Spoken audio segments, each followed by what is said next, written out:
Así mismo, señores, aquí estamos en el programa. It is Saturday, 11 o'clock, and you're here in your program From the Neighborhood. This is the program where we're going to break apart the preconceived notions of what your neighborhoods are like, who's living in your neighborhood, what's it really doing for the people who are out there, and the folks who are making it happen. Like, there's people living next door to you that you don't know, and you just say, oh, yeah, I know the history of the neighborhood, whether bad, good, boring, or insignificant.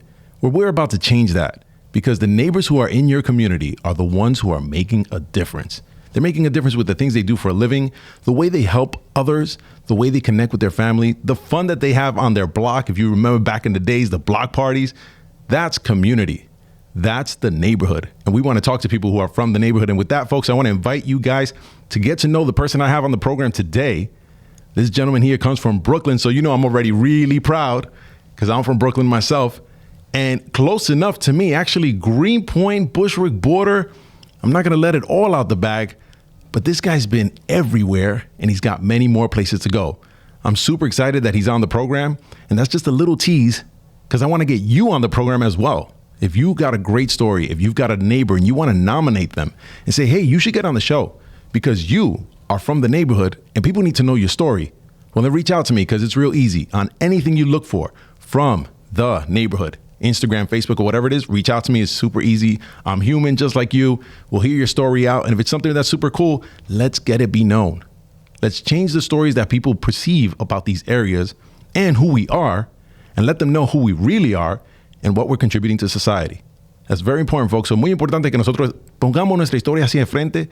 Comuníquese conmigo. Ya ustedes saben para que contamos tu historia. And if you have a business, well, your business needs to be from the neighborhood. Because you're serving the people of your community. And if you want to reach out to me or the team here at Latino Mix, we could work out a solution for you to connect with your community. Now, the person I have here on the show today, very special person, super humble. All the things I mentioned before, yeah, they've done it. Man, all the stuff you've seen, they were probably the one to do it. Because this gentleman is a photographer, but not just any photographer. He's a photographer that's loved by the celebrities, who's brought back every single time to every event, invited as a VIP. Now, that's very strange in the photography world because he's taking those instant shots that capture the moment. And to quote somebody, DJ K Slay, he said, if you ain't getting shot by Johnny Nunez, that's my guess right there, guys. If you ain't getting shot by Johnny Nunez, you're not getting shot. And that's the bottom line. So I have a question, and I'm going to quote somebody else. Johnny Nunez got all the photos. I'm quoting Nas. If they're saying this about Johnny Nunez and you out there and you got your picture taken, then who shot you? Like, who took your picture?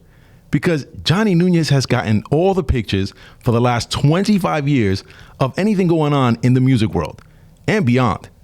This gentleman has crossed many paths, so I'm super excited to have him here on the program. And I said he's from Brooklyn, so I only got one way to start this program. And that's obviously with an artist from Brooklyn. And like I said, if Johnny Nunez got all the pictures and you got your picture, but it wasn't by him, well, then who shot you? And with that, I'm going to go with my man Biggie Smalls and his jam right there. Let's go. Who shot you? De regreso con Anthony from the Neighborhood. Yeah, that's right, folks. We're back here in the show From the Neighborhood. And as we proceed to give you what you need, well, we've got those folks you need to know next door to you. And I got this gentleman, Johnny Nunez, Brooklyn's finest. I'm borrowing all the words from Biggie right now. Like, seriously, I'm just pulling out everything from that song because this is the guy who shot the photos that is going down into hip hop history.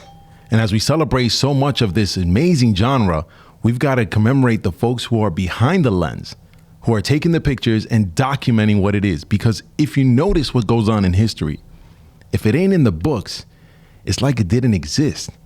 So we got to start writing our own books if we want it written to the truths that we've experienced. And I'm very proud to have this gentleman here in the studio. Johnny Nunez, welcome to the show From the Neighborhood. Happy to have you here, man. Thank you very much, Anthony. I really appreciate that. And the whole family at the Latino Mix. Yeah, man. Listen, we got a lot of guys cheering for you. They're trying to break through the glass right now. That's why it's a little foggy, but they're all happy to see you, man. Thank you, Anthony. And everybody's happy to see you. As a matter of fact, can I quote a few things that have been said? Sure. I got right here that Ice-T himself, New York Times article going back to 2007 says, when I see Johnny, I feel like I'm seeing an old friend.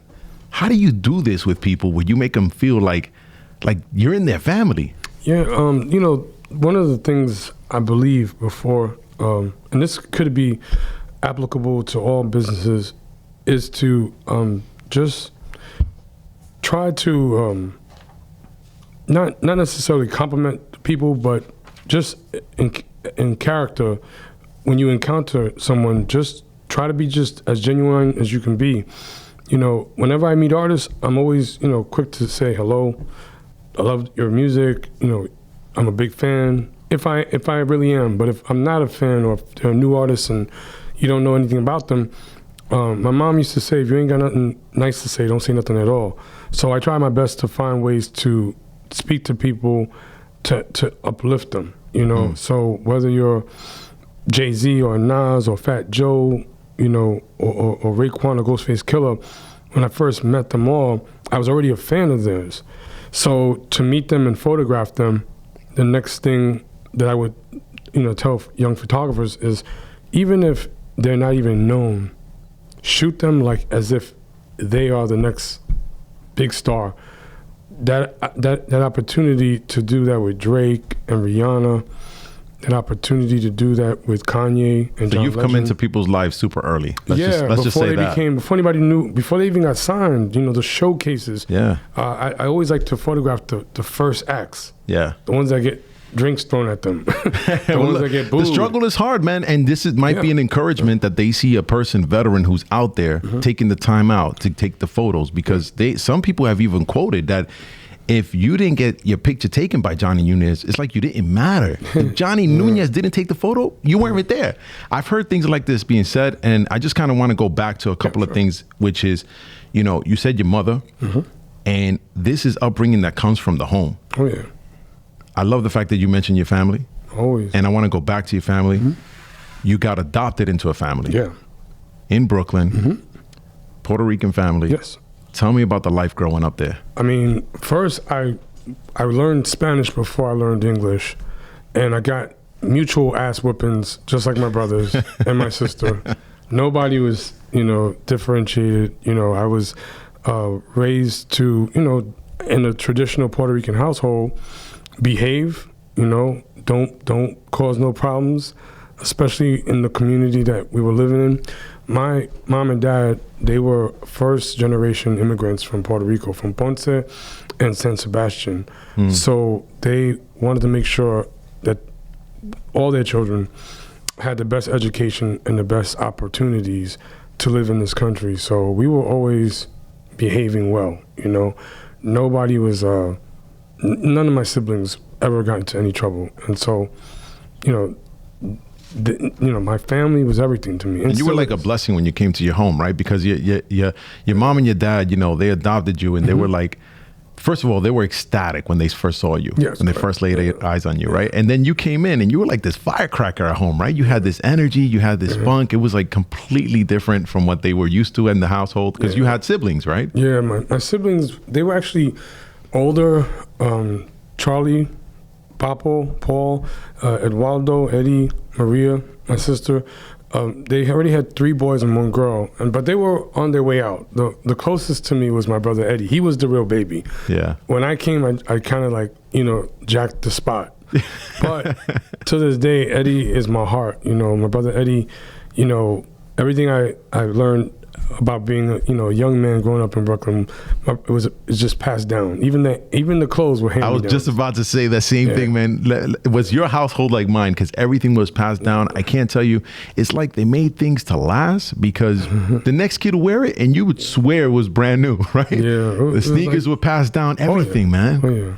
So I, you know, growing up, I pretty much ate rice and beans every single day with chuletas, salad, you know, everything that my brother... Patelitos. Patelas, everything. You name it. We grew up in Greenpoint, and the block I actually lived on was one that had predominantly white European Americans. Around the corner was all Puerto Ricans and some Dominicans. Then the other block was all Jewish, and the other block was all Polish, and the other block was Italian. It's crazy how it was like that. My mom grew up in Williamsburg. It was like you had the north side, the south side. It was everything was divided up. Yeah, and if you went down the wrong street, it was fair game for anybody to stomp you out. So it was kind of scary in the 70s, that is. And then when you go to school, you're all mixed up in the same classroom, right? And you know, I had to fight. Sometimes I fought, sometimes I had to run, but for the most part, thank God, here I am. Yeah, it's crazy how back in old days, like I think that, you know, we're pliable things, right? Where our minds are not fixated. But for some reason, things get instilled into like the older folks to the point that you're going to school together. You guys are sharing desks, pencils, and all sorts of stuff. But yet, for some reason, you come back to the block and you're on your side, I'm on mine. Yeah. Like there was going to be something different. You know, I think we learned a lot, you know, having this situation, say like the pandemic, of how quickly things are spread and we're all vulnerable to the situation like that. Correct. You know, but then we quickly revert back to something like that, just like when you would go home and you're like, this is my block. I can't go to the next one. And I'm glad that things are not like that anymore, you know, and you never had that sort of vision. Like you've always seen this, like, you know, everything being a blessing in your life. Always. And I think one of the things you learned a lot was being somebody there for your community. You mentioned it a little bit about being genuine and being nice and always contributing. Your mom was this person in your life. Oh yeah. Yeah, my mom was a saint, you know. You know, we were raised Catholic, but my tia, Ouija, and my mom, you know, in their basements, they always had, I don't want to say Santeria, but they always had like a little statue with some like food in front of it, some candles and some pennies and a little holy water.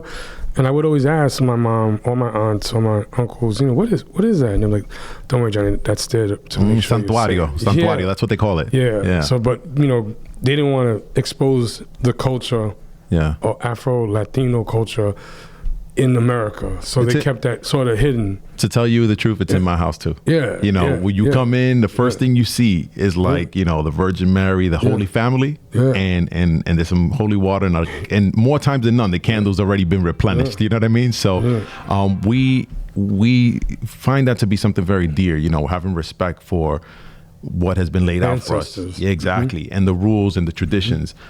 Your mom passed down something to you about being a connector, helping people and like putting people on. She sold Avon. Yeah. Right? At a young age, you were witnessing her, and she was like in this mode where she would put people together so they could survive the next day. Tell me what kind of impact that had in your life. So, you know, my dad worked from sunup to sundown. He worked as a gum maker. He used to make gum for Trident in the factories. And my mom, you know, she pretty much was an entrepreneur. You know, although she sold Avon, she also helped out a lot of the people in the community that had not enough money. So if someone needed sugar, if someone needed flour, someone needed rice, my mom would go on like a little GoFundMe. She would find neighbors that had it and then bring it to the elderly.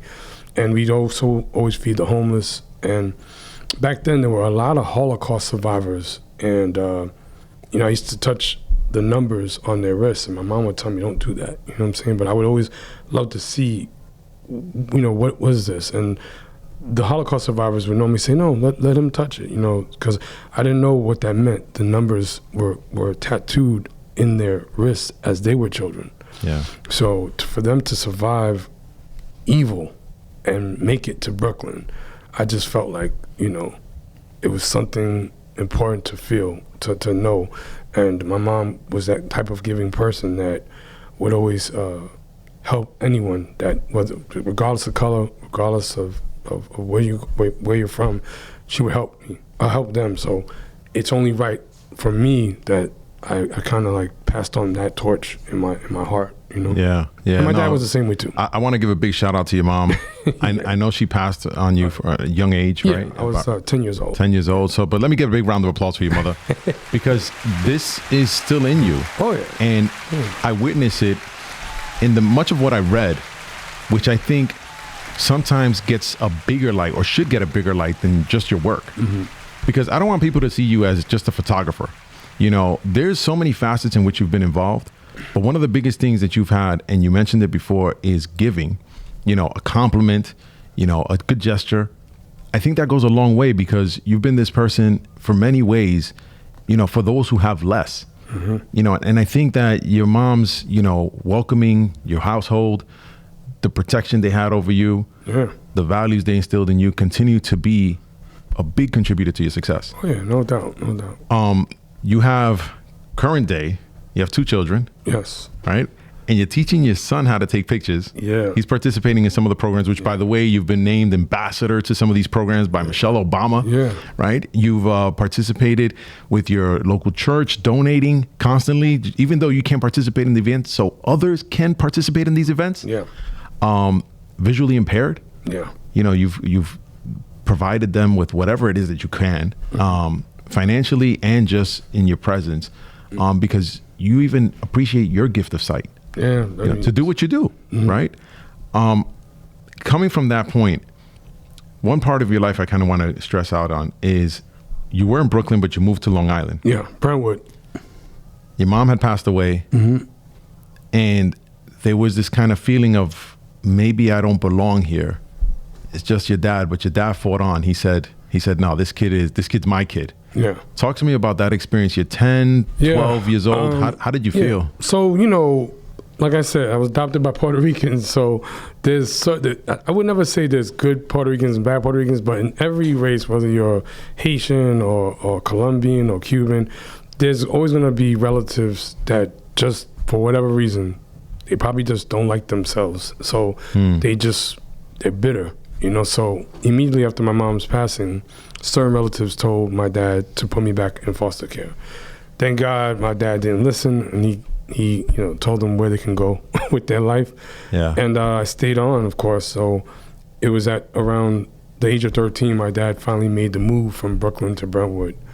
And there, I actually had the opportunity to meet Pillsbury, my boy Kevin, Jose, Wellington Tejeda, Chris Alvarez.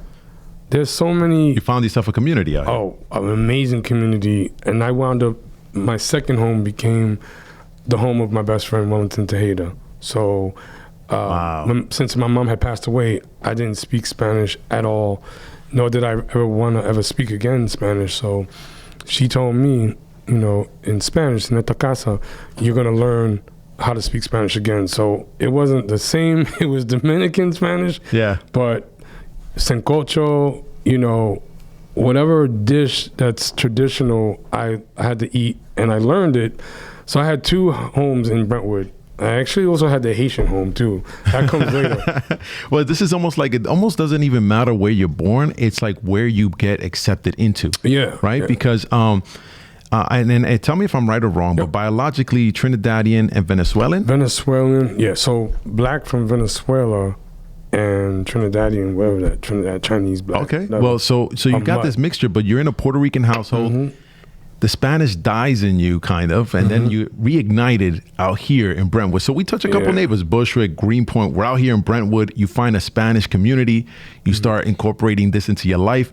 Your mom saying, en esta casa se habla español. Yeah. And you start getting Spanish again. Very important to know, to all you listeners out there, Brentwood, when I moved here, El Salvadorians was running. They wasn't running it, but they were the biggest population at the time. Wow. And people were fucking with them. They had cowboy hats, they had gold teeth, they had cowboy boots, and they were always getting jumped and always getting robbed. So this was country out here. Yeah, and I would always tell my friends, yo, be easy with them, man, because they're gonna get mad one day. Yeah. And they're gonna rise up. Anytime you oppress a people, just heads up. And lo and behold, I don't know how many years, 10, 15 years later, a gang comes up. I don't even say the name of the gang. No, I know it's terrible though to oppress anybody for because what you're doing is, I feel like you're kind of stuffing up this energy, and then when it comes out, it lashes out. Versus in a bad way. Yeah, versus there being symmetry and connection and basically a way for you guys to infuse. And like in your life, you've infused into different worlds. You know, from speaking of infusion, go ahead. Can you pull out that can right there? The can? Oh, right over here. Yeah. Oh, this is your jam right here. Sorry for the cheap plug. It hasn't come out yet. The reason why, do your thing. What is it? So this is my own lemonade. It's called Mighty Joyful Lemonade by Johnny Nunez. Yeah. And I incorporated hip hop into the lemonade. It's the first ever lemonade inspired by hip hop. Because growing up poor in Brooklyn, we couldn't afford soda, so my mom would make lemonade all the time, or iced tea. So why I brought this up as the 4 elements of hip hop is because one can has me breakdancing on it, another one has my son emceeing, another can has my daughter. I love that you include the kids, man. My daughter is doing graffiti. No, my daughter is actually DJing, and then my son and daughter they're about to do graffiti, and they got the graffiti cans in their hand. Yeah. So another interesting thing about infusion, or bringing things together, I wanted to honor the Dominicans who raised me, and when they didn't have to. So the Tejeda family took me under their wing when I moved out here in Brentwood. So growing up, they used to have this thing called Mama Juana. We wasn't allowed to drink it, but we always snuck a few shots in. Yeah. So when I fast forward, me and my wife went out there for vacation. We bought some, and so I said to myself, what can I do if ever the time comes that I could donate and give back to this rich community? I want to do something for the Dominican Republic, and I want to do something for Puerto Rico. He's about to do it again, folks. There he goes again. This is the first step. Yeah. So a portion of the proceeds of the lemonade, I want to go to the Dominican Republic and train the youth how to do photography. Yeah. I don't have the money right now, but I'm going to buy cameras. I'm going to fly over some of the biggest photographers. And just like they do with shortstops in the baseball league, I want to start bringing Dominican photographers to the world. Let me get this can. Hold on a second. Guys, get this camera up right here. I'm going to just give this thing a twirl around so you guys can go ahead and see it. You see his picture there on the back. And this is Mighty Joyful, right? Yeah. When's this thing coming out? It comes out in actually 3 weeks. So it'll be on shelves. All right. And it'll also be, you could order it if you go to mightyjoyful.com. In celebration of the 50th anniversary of hip hop. Yeah. And I'm just so happy to see that, we've got Dominican and Puerto Rican flag up there with hip hop and obviously an icon like yourself. Shout out your 2 kids' names. Yeah, so Mighty Joyful, my son's name was, as we were waiting for him to be born, when he was still in my wife's belly, we called him Mighty Mustard Seed. Yeah. As it's written in the Bible. So Mighty Mustard Seed, we called him. And when he was born, Jeremiah, of course, we just called him Mighty for short. And then my daughter's name is Joya. So Mighty Joyful, Joy there you go. Short. So Mighty Joyful Lemonade. So, let's go, man. Way to go. Congratulations on that. Thank you. I want everybody to understand that this journey to get to where you are isn't always pretty.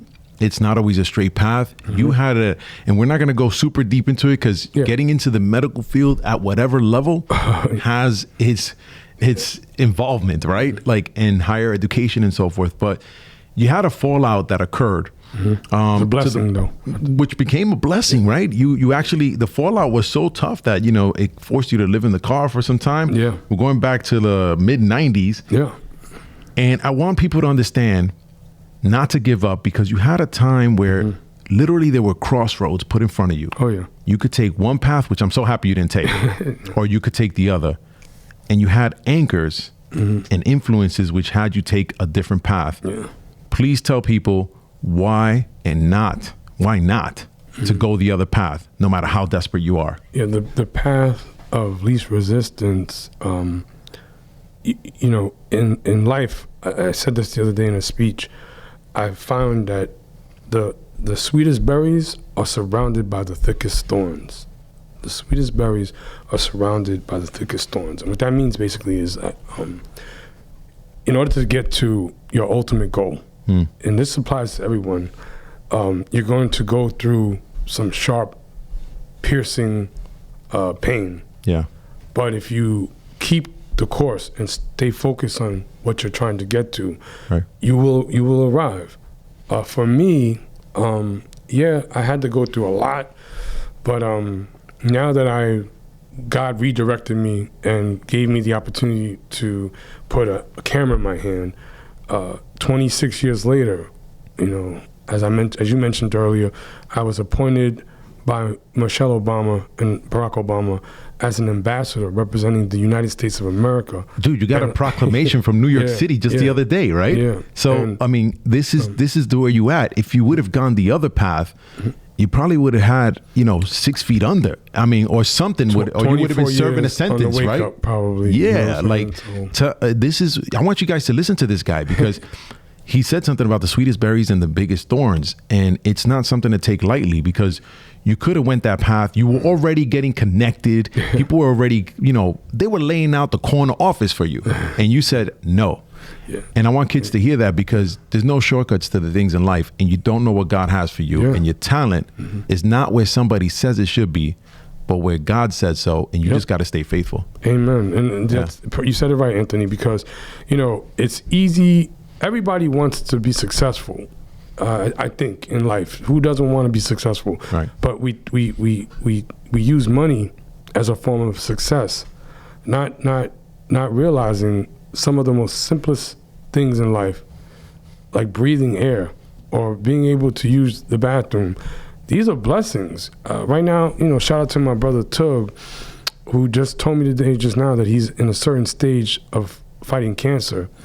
And here I was when I got his phone calls, I was thinking that he was fine. But then when he explained to me, Jay, I don't know how this is gonna go. It quickly reminded me, and this goes to all the listeners, be thankful for what you have. Tell people that you love them. If you have enemies, if you could find a way to work it out and forgive them, you don't know when tomorrow will be the last day you see these people. So that's how I kind of, in my life, I look at life. I'm thankful for the air I could breathe. I'm thankful for the friends I have. Brentwood raised me, as well as Brooklyn, and the community that I met was Dominicans, Haitians. Puerto Ricans are always going to be everywhere. They're going to be in Jupiter. when a plane on lands another planet. When the ship lands in Jupiter, there's going to be Puerto Ricans and Dominicans too. Matter of fact, what do you call a Dominican with a rubber toe? You go tell me. I don't know. Roberto. So that one, man, I thought I had dad jokes. All right, my man, that was a good one. But listen, bro, you grow up to be, a man of your own. Yep.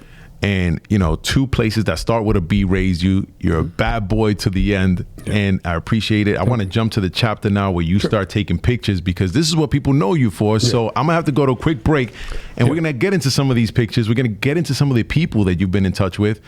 And I'm going to have to go to a break with somebody you've obviously taken pictures of. Sure. I don't think I can mention somebody you didn't. But this is going to be Swiss Beatz. And their jam right now. Take a picture. Let's go. De regreso con Anthony from the neighborhood. Yeah, now I'm going to have to pose so I can picture you. Or you could picture me doing my thing.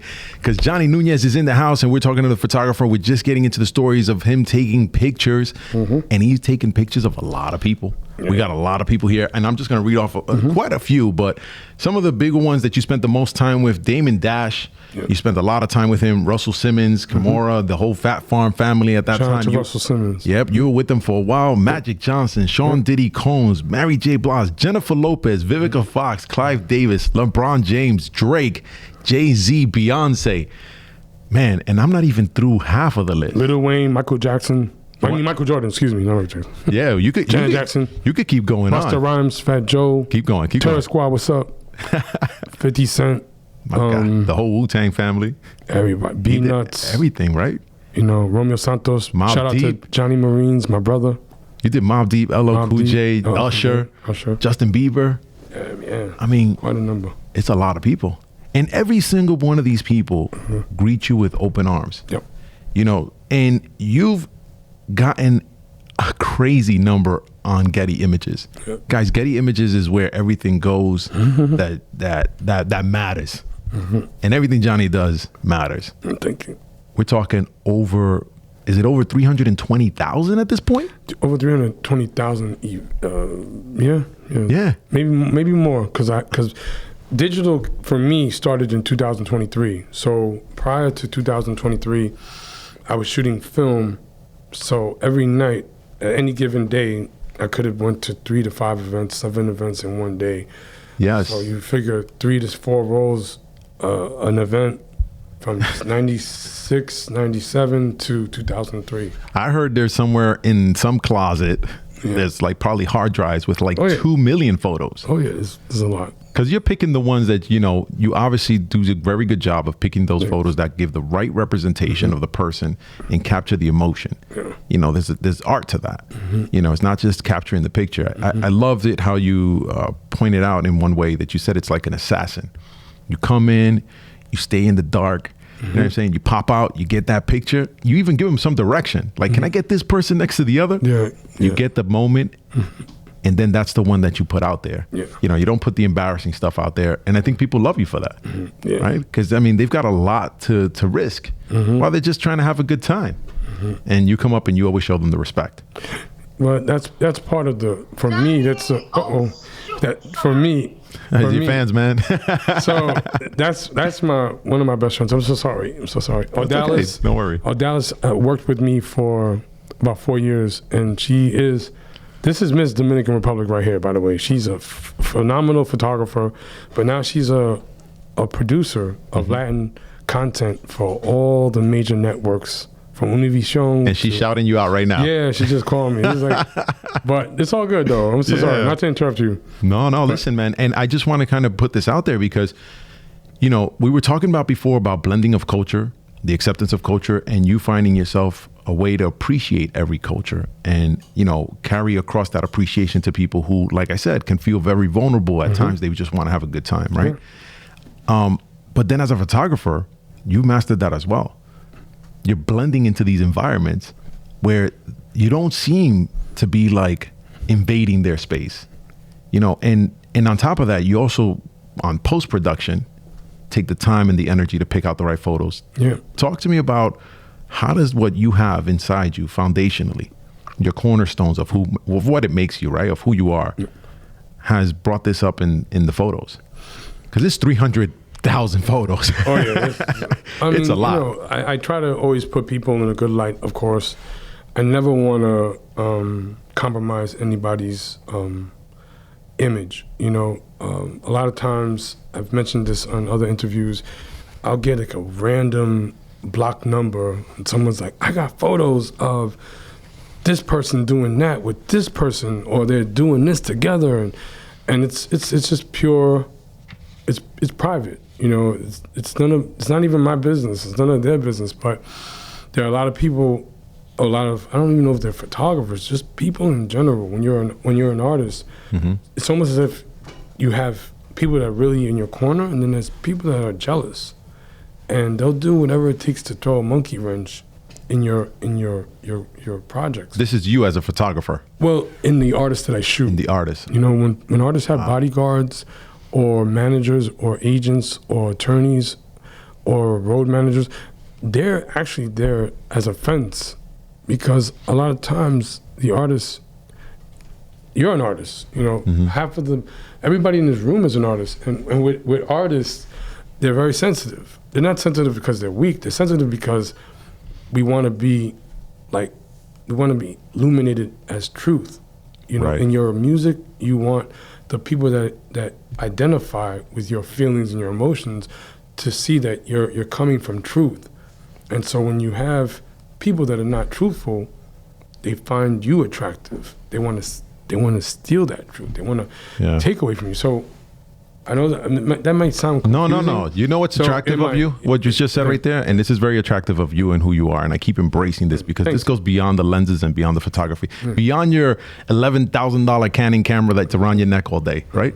Yeah. I don't even know if that's the price. It's a little bit more. A little bit more? Close. All right. Close. We're in the neighborhood. Shout out to Justwin and Marlon for buying my 3R. Listen, I got to say something. This is what stands out about you, because you're right.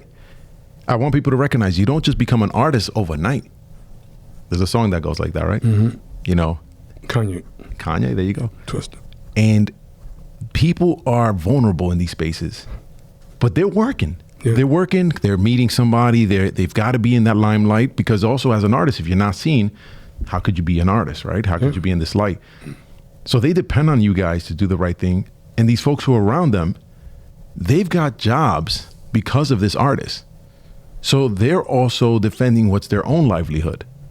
You know, there's a lot riding on somebody who goes out there, first of all, makes himself extremely vulnerable to become an artist, to put a message, And then everybody else who's back there behind the scenes, you don't know them, road managers, you mentioned security guards, they're all there supporting their work. Yeah. And so I try to make sure, Anthony, that the images that I select could uplift or play it forward the artist's career, whether they're at SOBs. Shout out to SOBs, by the way. Yeah. SOBs is a perfect example.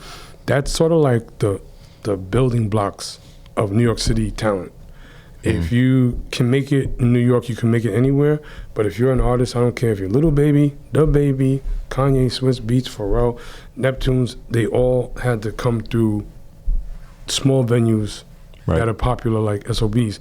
So from the very first time I meet an artist like Nipsey Hussle, God bless the dead, or even a Biz Markie, shout out to Brentwood. Yeah.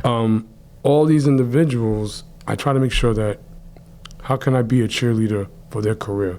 How can I take this image and make them look happy and present them as a great, strong artist? Correct. So that's what I do when I hope that answers the question. But No, it does, I man. just try to make sure that I don't have them doing unflattering things, you know? Yeah, it speaks to who you are, man. And you know what? And it's who you are and your alliance with the culture. Because, you know, this is a genre which wasn't accepted. You know, they couldn't stay in hotels, you know, and yet they were super famous. So who else is going to give them the light? That's a light of respect, you know, in where they are in their natural settings than a person like yourself who's been doing it. So I want to kind of go into a couple of other things here because you said events and you would be going to so many. There was an article here that said that in the coming weeks you were going to shoot more than 40 events. I saw the documentary in 2009 and you were like, hey, we got to play hooky. We're going to say we're back in a few minutes. And you run off to another event. The pace of life, how you keep up with that? I now at the age that I am, the running around like I used to, the hustle is still there, but now I'm more selective. To be honest with you, after COVID, are you like selecting the tables you want to climb up on top of? Because that's something you would do, right? Those as well. Shout out to Los Hood, who's climbed some of those tables with me. Yeah. But no, I mean, after COVID, I think 3 years of COVID made everybody, the entire world, reset themselves. Yeah. And so instead of consuming volume and just shooting events, I've now, after COVID, realized shoot what you love. Shoot, you know, if it's a job, shoot it. Doesn't matter what it represents, as long as it can help secure your finances. However, at the same time, shoot what you love so that you're true to yourself. And I guess you could say you sharpen your swords. You sharpen your skills. I think I've done enough. Well, I think I've done enough. I want to give you a big compliment for that because you're saying shoot what you love and also be with who you love. And I know you love your 2 kids and your wife, you know, and she's over there as a doctor performing, making it happen. So big shout out to her supporting the family and holding it down at home. And I want to just basically let people know that, listen, out there, it's not all about flashing lights. It's not all about the bells and the whistles. It's hard work, it's dedication, and it's time. And I'm going to go right now, because it is time, to a little break right now with my man Kanye West. We mentioned him before. Flashing lights. Let's go. De regreso con Anthony from the neighborhood. Flashing lights, people, and I want to take away a big lesson here from my man Johnny Nunez. Listen, life isn't all about the glitz and glamour. There is a lot of vulnerabilities out there, and when you're putting yourself out there as an artist, you're putting yourself out there as a business owner, just know that you're going to count on a support group. You're going to count on those people around you that you may not even be related to or know really well to make sure that your stardom, your fame, your reputation is put out there correctly. And thank God for you, Johnny Nunez, that hip hop is being put on the right track, because, you know, one photo could take somebody's life apart, and it is the way to make judgment on people. And you made sure that the judgment that gets put across is of respect, is of humanity, right? And connecting people and showing them that we're more alike than unalike. And I appreciate you for that. And I think that's why you've gotten all the awards you've gotten. And I want to go through a little bit of a list, but give me a round of applause for Johnny Nunez. Thank you from the neighborhood, and thank you Latino Mix, and thank you Anthony so much. That means a lot to me, bro. Really well, we ain't over, because I got a little bit of a list going on here. Okay. First of all, 2009, your video, your documentary. I love when you're in Sotheby's. You're like, I don't even know how to spell Sotheby's. Yeah. But I love the fact that you were in the room. You know, you've got photos that are going up in that area. On the 19th, yeah. This for is the first time. This is huge. Yeah. 2016, I mentioned it before, Michelle Obama appointed you as the ambassador for artists, right? For the United States of America. You got featured in XXL magazine just this past season in the spring, right? With Little Dirk on the cover. Yeah, so I mean, then we're going to go on to things like, for example, your national tour that you're going to go on. I mean, as a photographer, you're going on a tour with your work. You got also a proclamation in New York City just recently. Yeah, from the mayor, Eric Adams. Yeah, so I think that there's a lot going on here. You had that documentary in 2009. I want to show like a little bit of a preview. Sure. If someone hasn't seen it, guys, you can catch this stuff on Plex. You guys just jump over to this camera real quick. I'm gonna go ahead and pull this up. He has a little trailer here that's popped up on Vimeo, but get on Plex, watch the whole thing. This is what people had to say back in 2009. But what are they saying today? You won't believe it, guys. So you got to watch what's coming up next. I'm going to let Johnny talk about that. But check out the video. Thank you. Hello, you reached photography by Johnny Nunez. Oh, look at that hair. Yo, I love your voicemail. If you think you can get photographs for free, or if you want photographs for free, please hang up now. Thank you. You want photos for free? Please hang up right now. Take some of the best shots in the game. Yo, that's what's up. Johnny Nunez, man, in the house. Check him out. 2009, guys, this was on Plex. You guys can catch it on anything you have streaming at home. This is just a teaser of who's on the video, but this is Johnny's life, and this is what he's done for the culture. We're so happy to have him here and have him be a part of it. And then we just go back 100 years later. Look at Fat Joe. Yesterday, that moment is still caught. That's one of the iconic pictures. I couldn't pause it fast enough, but right here, I've heard this picture over and over again. Jay-Z, Nas, and Jay-Z's wearing the Notorious B.I.G. shirt. Yeah, that's the Holy Trinity right there. That's the Holy Trinity. You've captured moments. Now, you got another one that's coming up, and I just kind of want to jump to this real quick. You've got it right on your site, johnnynunez.com. Is that where people should go for all things Johnny Nunez? Yeah, but there's going to be a new one called johnnynunezgotallthepictures.com. and who said that? Nas. Nas said that. On his Grammy Award-winning album. Who's a rap artist out there shouting out a photographer? Oh, man. Man, I'm telling you, people know Johnny Nunez. So he shouts this out, and that's going to be the next video, right? The next movie. Yeah, well, the next documentary is being shopped around. Shout out to Wendy Cradle and the director Benny Boom. So if you know Benny Boom, he's produced and directed tons of film. Can I show a little bit of it? Sure. Yeah, This is just a trailer. This isn't it. This is just we're just going to give him a minute, though. Yeah, but you got to go to johnnynunez.com if you want to see the whole thing. But let's see 1 minute of the video. It's a trailer. It's a little trailer. Look at you working. I got you working, by the way. Oh, thank you. No, I got you on my phone from RZA's party. Oh, yeah. Yeah. You could actually fast forward a little bit to the middle, to like 2 minutes in. Right here? Right there. That's fine. Right Get it there? right there. Yep. Bam. This guy showed up every event. Swiss Beatz. His flashes got brighter. His future got brighter. In the There he culture, is. in the music, capturing our lives is still. As we shoot, as I talk. We're on Johnny Nunez. Following the music. Following the artists, discovering them before anyone knows who they are, before the Tekashi 6ix9ine, before the Ink Boogies with the Hoodies, before the Drakes, the Rihannas, so many celebrities I can't even name.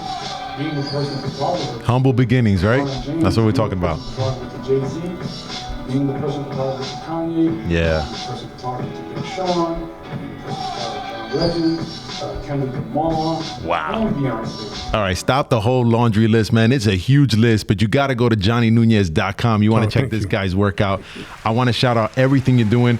And I want to shout out something that you may not know too much about, but in 2009, when the first documentary, right, the first movie of you came out, Yeah.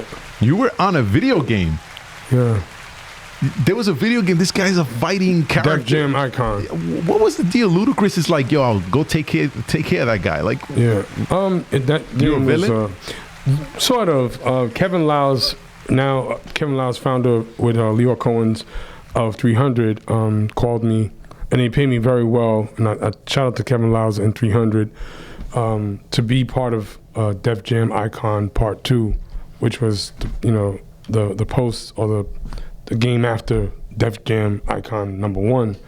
So it was written by Antoine Fuqua, who wrote Training Day with Denzel Washington. Mm-hmm. So the video game, when I got the call, it was an honor to be, replicated as a animated. You got some video pretty game cool character. fighting moves, by the way. Yeah, thank you. I wish I could show them, but I did see a clip of it from somewhere else, but I couldn't really capture it. Yeah, And YouTube. You had some pretty cool moves, and the line was this: Ludacris could use your help bypassing a paparazzi named Nunez. Won't leave him alone. The instructions in one round ahead. Yeah, so we fight in a nightclub, and what's funny is I told them at AE Sports, which is one of the biggest companies of video games. After I read the script, I said, because my father-in-law came with me, and he's super smart, Harvard graduate. He said, Johnny, a lot of the stuff that's being written and said by the characters is very, the fans might hate you. So I had to tell them to, Antoine Fuqua and them, I had to tell them to change the narrative of what happens at the end of the video game so that people don't hate me. So they made a little video content where I make peace with every single artist by returning like a beeper or a pager that had a lot of vulnerable stuff that the public would have eaten up. Yeah. So that was my way of making peace with them. So that way, no one really hates my guts after that. Listen, nobody hates your guts, and you've done a lot where you've had collaborations with New Era, right? You had a hat out. You also had a sneaker. You mentioned the drink that's coming out right now. Yeah. I think you got a few more things in the works. Why don't you tell us about that? So there's a company called Frisky Whiskey. Shout out to Frisky Whiskey and Nicole Young. It's the first African-American, I want to say Latino because she's Panamanian as well, but it's the first black female-owned whiskey or invented whiskey flavor. Tastes like caramel. And then there's Goat Fuel Energy Drink, which is also created by a black female, and her father is a NFL Hall of Famer.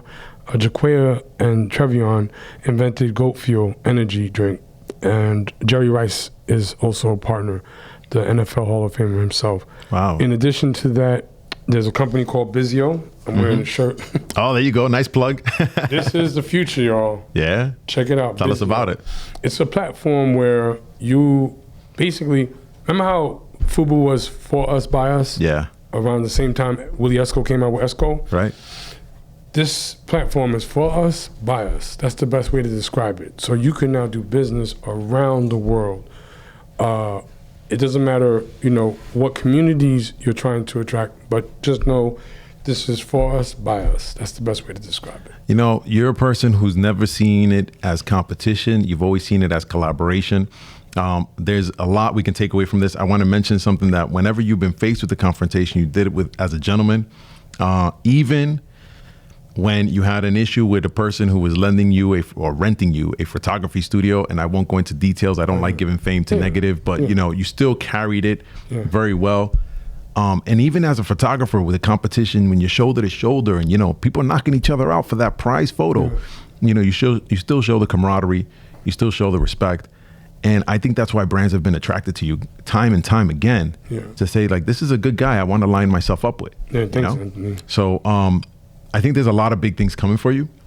I have a question that I normally pop out of a box. I didn't get the box. Okay. I messed up, but all good. I got somebody in my back cave. It's all good. And they popped out with it. They sent it over to me. Sure. So I got a quick question to go ahead and ask you. It comes out of a mystery box. So if I can still get the cue, DJ, let me get that. There we go. All right. So the question is this. If you could spend a week with any TV family, which would you choose? Wow, if I could spend a week with any TV family? Wow. I don't know, because like when I was a kid, I had a crush on like the girls from Full House and things like that. Okay. So like, it depends. Oh man, I spent a week with a family. I would say now or when you were a kid, right? You start thinking, right? So much. I think if I had to say a family, so my kids watch so many shows. Oh my God. I guess I'd say The Fresh Prince of Bel-Air. Bring your whole kids to the house, make them jump in the pool, right? Yeah, something like that. Or maybe another family. I mean, the Jeffersons. Now I'm talking about my age. Or the Sanford and Son. super duper telling my age. Yeah. Sanford and Son will be fun because you know what? You don't have like this sort of junkyard environment anymore where you just pick up stuff and make things, you know what I mean? And I think that would be a lot of fun. I know this sounds crazy, you know, but my aunt, my tia, Walter Mercado, we used to watch his show. Yes. I always felt like, yo, that's a cool ass dude. Only guy that can come out with a cape and be like, tell your future, you know? So I would have probably loved to hang out with him. That would have been cool, man. Rest in peace, Walter Mercado, you know, and he was such an impact, an icon. Yeah. It's like every time I reference Don Francisco, right? It's like that person you knew in the Spanish household. Yeah. Everybody be quiet. This is on right now. That's power. That was the original TMZ. Yeah. That was a spiritual TMZ, y'all. Listen, man, you got a lot of things going for you, and I know you got a lot of people cheering in your corner. Thank you. You got a bunch of friends there, and particularly, you got a few that you've mentioned, and I got a message from one of your friends. Oh, yeah? Not directly, but I think this is what he would say. Okay. Because I see a lot of things going on the up and up for you, and I see that there's a lot more opportunities. So even though you're not getting up on every table anymore, there's different levels that which you're playing. And like I said, your friend sent you a message. And you know somebody by the name of Fat Joe, right? That's my brother. You know Fat Joe. Anyway, so man. Fat Joe's going to end the show. And he's going to end the show with a message to you because he knows that you're going to go all the way up. And there was a lot of things we learned from this guy that'll help you get all the way up, such as being genuine, connecting with people, being nice, thoughtful, detailed, and just putting yourself out there and knowing that there are blessings in life. And one of the biggest things you said, sweetest berries got the biggest thorns. No shortcuts, people. So with that, folks, I'm going to leave you with the message from Fat Joe because you're going all the way up, Johnny. Can I say something, too? Throw it in there, man. A shout out to my business partners at Capskins, Marlon and Justwin. I love y'all. We're going to make this together, as well as you, Marilyn Crawford, at Bizio. There you go. That's what's up, guys. So there you go. Johnny Nunez in the studios. And until next time, I'll be seeing you back in the neighborhood. Let's go. Squad.